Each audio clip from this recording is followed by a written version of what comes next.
लेकिन मैं अपने बचपन की एक घटना आपको बताता हूं। मुझे मेरे अपने एक शिक्षक याद आ जा रहे हैं, मेरे प्राइमरी शिक्षक। वो शाम को जब स्कूल से घर जाना होता था तो बच्चों को कुछ न कुछ काम देते थे, और होमवर्क वाला नहीं, कुछ और ही काम देते थे। जैसे वो कहते थे, अच्छा भाई तुम ऐसा करना, कल 10 चावल लेकर के आ जाना। दूसरे को कहते थे तुम 10 मूंग के दाने ले आना। तीसरे को कहते थे तुम तूर की दाल 10 लेके आना। चौथे को कहते थे तुम 10 चने ले आना। हरे से कुछ न कुछ ऐसा 10-10 मंगवाते थे। उस बच्चा घर जाते याद रखता था, मुझे 10 लाना है, 10 लाना है, 10 नंबर फिक्स हो जाता था। फिर मुझे गेहूं लाना है कि चावल लाना है, तो उसके दिमाग में घर जाते पहले अपनी मां से कह देता था, मुझे कल टीचर ने कहा ये ले जाना है।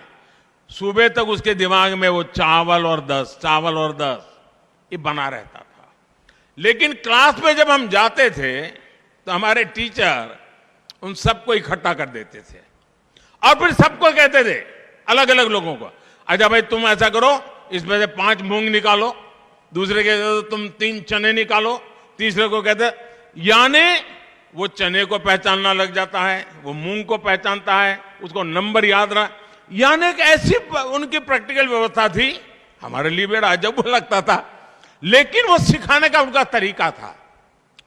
जब हम 1 साल पूरा हो गया, अगले साल गए तो भी वही टीचर थे, तो उन्होंने फिर से वही कहा। तो मेरा जैसा जरा सवाल पूछने का आदी था मैं, तो मैंने कहा साहब पिछले साल आपने ये करवाया था, दोबारा क्यों करवा रहे हो? बोले चुप रहे, तुम्हारा काम करो। ठीक है, जो कहा हम लेकर के आ गए। लेकिन दूसरे साल उन्होंने बदल दिया।